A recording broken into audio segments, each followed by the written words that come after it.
Com vetos, Bolsonaro sancionou a privatização da Eletrobras. E você vai ver também. A indicação de André Mendonça para o Supremo Tribunal Federal foi publicada no Diário Oficial da União. Bandidos assaltaram uma fábrica de joias no interior de São Paulo e usaram drones para monitorar a polícia. Subiu para 94 o número de mortes confirmadas no desabamento de um prédio na Flórida. Rússia e Estados Unidos anunciaram um acordo de cooperação contra a mudança climática. Você vai ver a partir de agora. Olá, boa tarde. O presidente Jair Bolsonaro sancionou com vetos a medida provisória que viabiliza a privatização da Eletrobras. A sanção foi publicada na edição de hoje do Diário Oficial da União. O governo afirmou que a privatização da Eletrobras, a maior empresa de energia elétrica da América Latina, pode reduzir a conta de luz em até 7,36%. Mas as entidades do setor discordam e afirmam que a conta de luz vai ficar ainda mais cara. Isso porque deputados e senadores incluíram no texto medidas que geram custos a ser pagos pelos consumidores. O foco da medida é vender ações da Eletrobras até que o governo deixe de deter 60% dos papéis da estatal, como é atualmente, e passe a ser dono de 45% da empresa. A ideia do governo é tornar o setor mais eficiente. Os principais pontos vetados pelo presidente previam que funcionários demitidos da empresa pudessem adquirir ações da Eletrobras com desconto, a obrigação do governo de aproveitar os funcionários demitidos da empresa por 1 ano e a proibição de extinção de algumas subsidiárias da Eletrobras. O presidente Jair Bolsonaro tornou oficial a indicação do advogado-geral da União, André Mendonça, ao Supremo Tribunal Federal. O nome já está no Diário Oficial. Para assumir o cargo, Mendonça deve se submeter a uma sabatina no Senado e precisa da aprovação, com a maioria dos votos dos 81 senadores, para se tornar apto a ocupar a cadeira de ministro da Suprema Corte. Se aprovado, Mendonça deve substituir o ministro Marco Aurélio Mello, que se aposentou nesta segunda-feira. Na semana passada, Bolsonaro antecipou a sua intenção de indicar Mendonça para a cadeira. Segundo o presidente, ele é a pessoa ideal para o Supremo. Após a oficialização do nome, Mendonça divulgou nota em que agradece a indicação e diz que reafirma a defesa da Constituição e do Estado Democrático de Direito. Ele agradeceu a Deus, ao presidente pela confiança e aos líderes evangélicos pelo apoio e se colocou à disposição da Casa Legislativa. Mendonça tem pós-graduação em Direito pela Universidade de Brasília e é pastor na capital federal. Ele chefiou a Advocacia Geral da União entre janeiro de 2019 e abril de 2020. Depois foi nomeado ministro da Justiça. Em março deste ano, voltou para a AGU. Ele é doutor em Estado de Direito e Governança Global e mestre em Estratégias Anticorrupção e Políticas de Integridade pela Universidade de Salamanca, na Espanha. Mendonça também já ganhou o prêmio Inovare, que premia boas práticas do Poder Judiciário. O Brasil registrou o menor número de casos de Covid em 24 horas desde janeiro. A média móvel de mortes também está em queda há mais de 2 semanas. Em 24 horas, o Brasil registrou mais 745 mortes por Covid-19. O número total passou para 534.233 vítimas. Em relação aos casos confirmados de um dia para o outro, foram 17.031, o menor registro diário desde o dia 3 de janeiro. Desde o início da pandemia, já são mais de 19.106.000 diagnósticos da doença no país. A média de mortes por Covid-19 é de 1.303 vítimas. O número está em queda há 16 dias seguidos. Já a média diária de novos casos está em 44.923, de acordo com os números oficiais. Isso significa uma redução dos números por 13 dias seguidos. Pelo mapa da Covid no país por regiões, podemos verificar que hoje 2 estados apresentaram alta nas mortes: Acre e Paraná. O estado do Paraná teve a maior elevação, de 227%. Em estabilidade estão 4 estados: Bahia, Rio de Janeiro, Rondônia e Tocantins. Em queda hoje estão 21 unidades da federação: Alagoas, Amapá, Amazonas, Ceará, Distrito Federal, Espírito Santo, Goiás, Maranhão, Mato Grosso do Sul, Minas Gerais, Pará, Paraíba, Pernambuco, Piauí, Rio Grande do Norte, Rio Grande do Sul, Roraima, Santa Catarina, São Paulo e Sergipe. E as maiores baixas foram nos estados do Piauí, com 68%, e Pará, com redução de 45%. O levantamento da Imperial College de Londres indicou que a taxa de transmissão da Covid-19 no Brasil caiu para 0,88, menor índice registrado no ano. 0,88 quer dizer que 100 pessoas infectadas transmitem a doença para outras 88. As aulas presenciais estão voltando de forma gradual em todo o estado de Minas Gerais. Essa semana voltaram às aulas os alunos do 1º ao 5º ano do ensino fundamental de escolas em municípios na onda vermelha do Plano Minas Consciente e estudantes do 9º ano do ensino fundamental e 3º ano do ensino médio de unidades de ensino em municípios que estão na onda amarela ou verde. Para saber quais unidades de ensino estão com as atividades presenciais autorizadas, basta acessar o site www.educação.mg.gov.br. No total, o Brasil já aplicou mais de 115 milhões e 600 mil doses de vacinas contra a Covid. Em 24 horas foram aplicadas mais de 1 milhão e 245 mil doses. De acordo com o Ministério da Saúde e as secretarias estaduais de saúde, mais de 84 milhões e 650 mil brasileiros tomaram a primeira dose. Isso equivale a 39,9% da população brasileira. Mais de 31 milhões e 3 mil pessoas, ou 14,6% da população, estão totalmente imunizadas. O governo do Espírito Santo incluiu nos grupos prioritários da vacinação contra a Covid mulheres que estão amamentando com ou sem comorbidades, adolescentes de 12 a 17 anos com comorbidade, deficiência permanente, gestantes ou mulheres que deram à luz recentemente, trabalhadores da Central de Abastecimento do Espírito Santo, trabalhadores do Instituto de Defesa Agropecuária e Florestal do Estado e trabalhadores da imprensa. O Espírito Santo atingiu essa semana mais de 60% da população adulta vacinada com a primeira dose ou dose única de imunizantes contra o novo coronavírus. Aumentou para 94 o número de mortos no desabamento de um prédio em Surfside, no estado da Flórida, nos Estados Unidos. De acordo com autoridades locais, a identificação também se complica conforme os dias avançam. Até o momento, 83 corpos foram identificados e 22 possíveis vítimas ainda estão desaparecidas.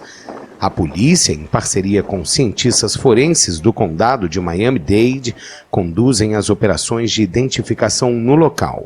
Eles utilizam um método de comparação de DNA dos restos humanos com das famílias. Após quase 2 semanas na esperança de encontrar sobreviventes, as autoridades resolveram na última quarta interromper as operações de resgate para se concentrar na recuperação de corpos. O motivo do desabamento do edifício de 12 andares, que fica à beira-mar, segue desconhecido, mas os primeiros elementos da investigação revelaram que a estrutura do prédio estava degradada em algumas partes. Pelo menos 8 pessoas morreram depois que um prédio em que funcionava um hotel desabou ontem na China. Os trabalhos de busca seguem no local. A tragédia aconteceu em Suzhou, perto de Xangai. As autoridades informaram que uma investigação está em andamento para determinar as causas do desabamento. Auxiliados com 120 veículos para a retirada dos escombros e com material para detectar a presença humana, os socorristas continuam em busca dos desaparecidos. O Hotel Siji Kaiwan foi inaugurado em 2018 e tinha 54 quartos, um salão para banquetes e salas de conferências, isso de acordo com uma descrição no site de viagens C-Trip. Suzhou tem um rico patrimônio histórico e arquitetônico, com seus canais e jardins centenários que atraem muitos turistas. Com cerca de 12 milhões de habitantes, a cidade está localizada a 80 quilômetros de Xangai.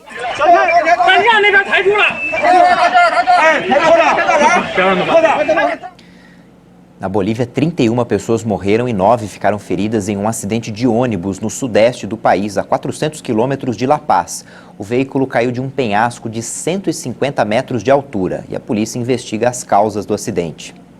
O secretário de Estado americano, Antony Blinken, disse que espera que os líderes haitianos possam pavimentar o caminho para eleições livres e justas este ano. Na semana passada aconteceu o assassinato do presidente haitiano, Jovenel Moïse.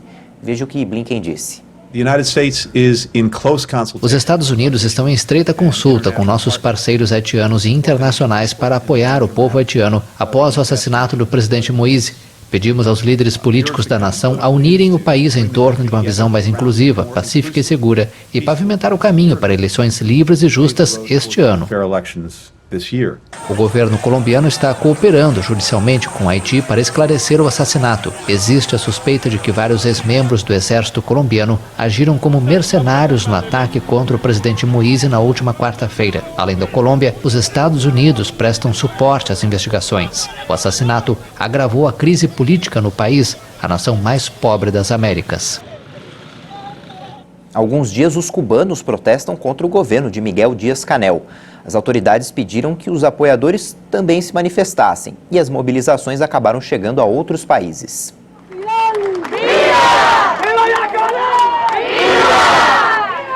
Manifestantes contra e a favor do governo cubano se reuniram em frente à Embaixada de Cuba na Cidade do México.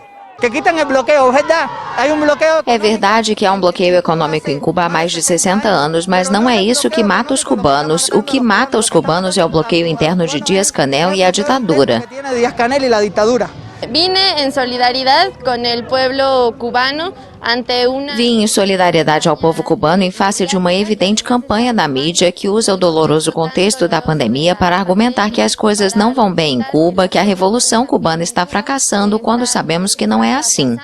A revolução cubana, quando sabemos que não é assim. Outro país que registrou protestos com os dois posicionamentos contrários foi a Colômbia. O local escolhido foi a representação diplomática de Cuba em Bogotá. Não queremos mais esse governo, queremos eleições livres, não que nos deem um presidente, queremos escolhê-lo porque temos direito como qualquer ser humano. Acredito que todos têm o direito de se manifestar livre e pacificamente, mas acho lamentável que hoje não estejam defendendo a retirada do bloqueio a Cuba, mas sim a intervenção militar Yankee, que na história causou mortes e desastres em todas as democracias dos países em que atuou. Milhares de cubanos, fartos da crise econômica, saíram às ruas de forma espontânea no domingo em dezenas de cidades em todo o país. Os protestos são incomuns no país governado pelo Partido Comunista, onde as únicas concentrações autorizadas costumam ser as do próprio Partido Único. As manifestações também ocorreram em um contexto de forte aumento de casos de coronavírus na ilha. No total, Cuba registrou oficialmente quase 239 mil casos e 1.537 mortes para 11 milhões e 200 mil habitantes. Já na África do Sul, a onda de protestos já provocou 32 mortes. Milhares de pessoas foram presas em manifestações e saques. Os protestos começaram depois da prisão do ex-presidente Jacob Zuma. Ele é investigado por corrupção e foi preso por não comparecer a uma audiência. Só na província de KwaZulu-Natal, 26 pessoas morreram. O presidente do país, Cyril Ramaphosa, condenou a onda de violência e convocou o exército para conter os manifestantes. E depois do intervalo, a gente mostra que Rússia e Estados Unidos deixaram a rivalidade de lado para firmar um acordo contra as mudanças climáticas. A gente volta já.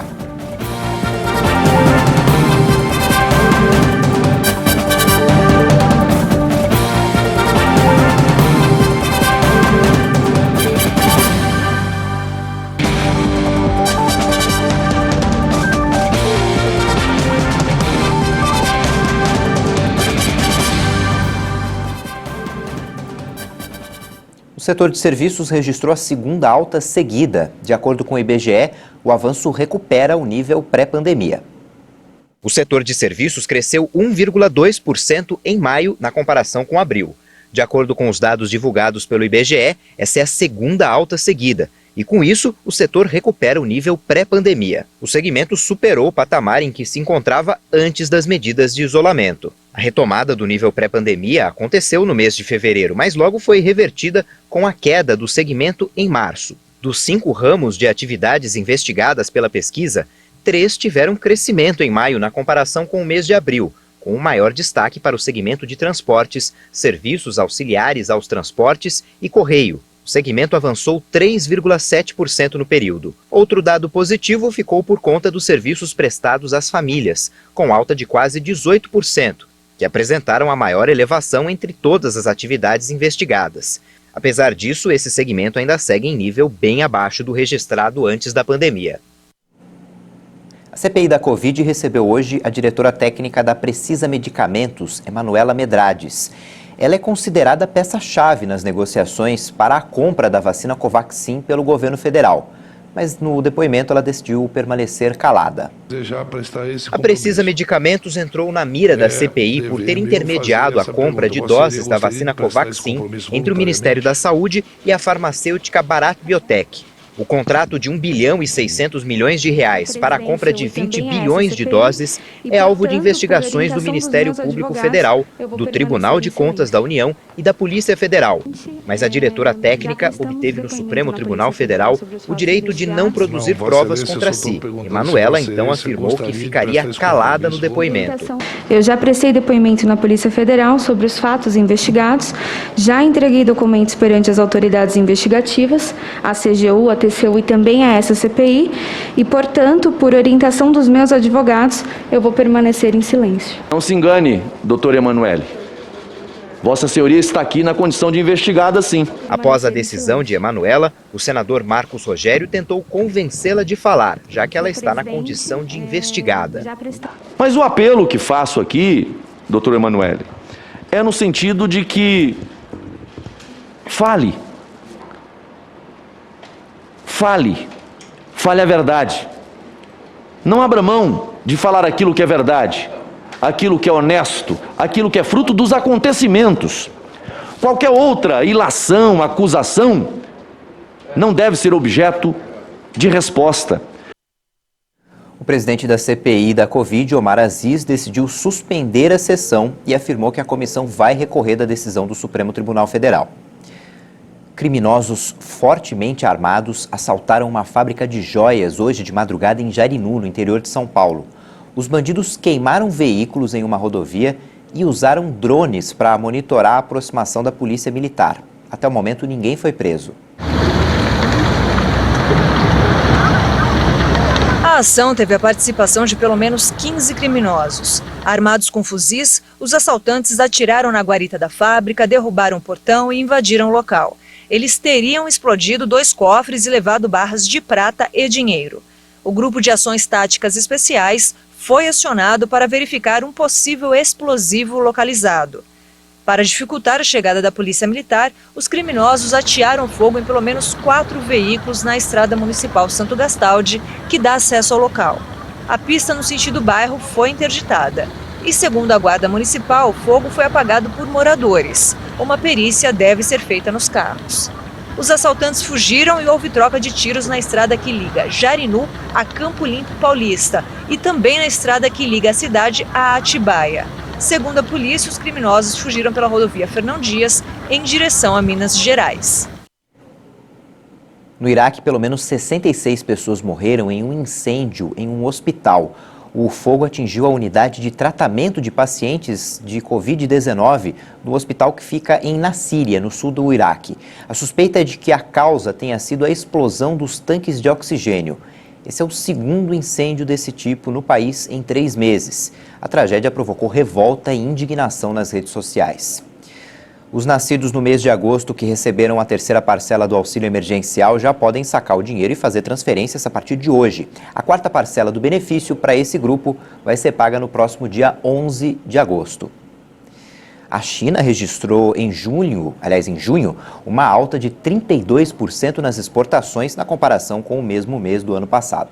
Este é o maior ritmo de crescimento das vendas do gigante asiático desde abril e foi impulsionada pelas vendas de eletrônicos e farmacêuticos. O desempenho é muito melhor do que o esperado, já que os economistas projetavam desaceleração. A situação contrasta com a do ano passado, quando a atividade na China estava se recuperando da pandemia da Covid-19. Em junho de 2020, as exportações chinesas voltaram a ser positivas pela primeira vez, a 0,5% positivo, após a estagnação da economia. Agora, quase livre da Covid, a China foi o primeiro país a voltar, no final de 2020, a um nível de atividade anterior à pandemia. Na outra direção, as compras de produtos do exterior desaceleraram em junho, quando as importações aumentaram 36,7% em relação ao mesmo período de 2020. É um ritmo bem mais lento do que o de maio, que foi de 51,1%. O enviado especial dos Estados Unidos para o clima, John Kerry, e o ministro das Relações Exteriores da Rússia, Sergei Lavrov, anunciaram em Moscou uma cooperação no combate à mudança climática. Apesar das tensões políticas e vários encontros das duas autoridades, Kerry afirmou que a questão deve ser tratada com urgência. So the stakes, I think, couldn't be higher. Os riscos não poderiam estar maiores. Passamos anos negociando sobre guerras, armas químicas e armas nucleares. E digo sem nenhuma reserva que esta é uma iniciativa absolutamente crítica e urgente. É um problema tão urgente quanto qualquer outro.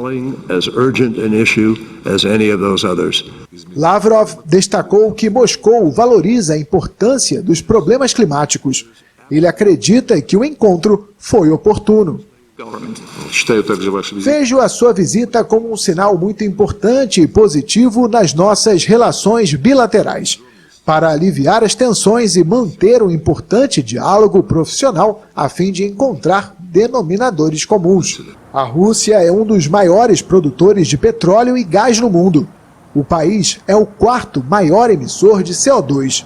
Segundo críticos, ainda está longe de fazer o necessário para abordar a crise. Durante anos, Vladimir Putin foi criticado pelo seu ceticismo sobre o aquecimento global. No entanto, o presidente russo mudou a abordagem e vem mencionando a gravidade deste problema global. Há 10 dias da cerimônia de abertura dos Jogos Olímpicos de Tóquio, a Vila Olímpica foi oficialmente inaugurada hoje. O espaço que abrigará os atletas durante o evento foi oficialmente inaugurado. Cerca de 11 mil representantes de mais de 200 países usarão as instalações até o final dos Jogos, marcado para 8 de agosto. No entanto, o momento que era para ser de festa, como em edições anteriores de Olimpíadas, foi de silêncio. Isso devido ao estado de emergência instalado na capital do Japão para conter o avanço da pandemia da Covid-19. Os primeiros atletas brasileiros entrarão no local somente a partir da quinta-feira. Além da Vila Olímpica, o centro de imprensa foi também oficialmente inaugurado. Os organizadores esperam que até 2.500 membros da mídia usem as instalações 24 horas por dia. Essa edição fica por aqui, mas no YouTube você pode rever as nossas reportagens. Já já tem outras informações com a Juliana Dariva. Boa tarde.